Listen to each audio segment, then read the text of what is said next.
سیدنا ابو سعید خدری رضی اللہ عنہ سے مروی ہے کہ رسول اللہ صلی اللہ علیہ وسلم نے فرمایا، میں تم میں دو بیش قیمت چیزیں چھوڑ کر جا رہا ہوں، ان میں سے ایک دوسری سے بڑی ہے۔ اللہ تعالیٰ کی کتاب ایک رسی ہے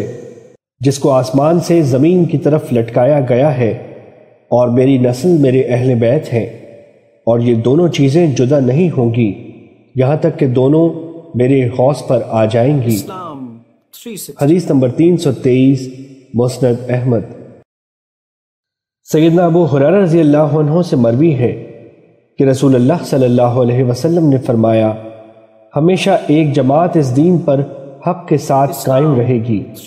ان کی مخالفت کرنے والا ان کو کوئی نقصان نہ پہنچا سکے گا یہاں تک کہ اللہ تعالیٰ کا حکم آ جائے گا اور وہ اسی حق پر برقرار ہوں گے۔ سیدنا جابر بن عبداللہ رضی اللہ عنہ کہتے ہیں، ہم نبی کریم صلی اللہ علیہ وسلم کے پاس بیٹھے ہوئے تھے، بس آپ صلی اللہ علیہ وسلم نے اپنے سامنے والی سمت میں ایک سیدھا خط لگایا اور فرمایا، یہ اللہ تعالیٰ کا راستہ ہے۔ پھر آپ صلی اللہ علیہ وسلم نے 2 لکیریں دائیں طرف اور 2 لکیریں بائیں طرف لگائیں اور فرمایا، یہ شیطان کا راستہ ہے۔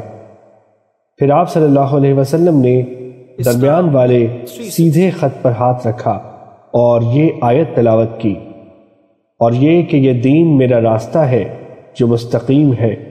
سو اس راہ پر چلو اور دوسری راہوں پر مت چلو کہ وہ راہیں تم کو اللہ کی راہ سے جدا کر دیں گی۔ اس کا تم کو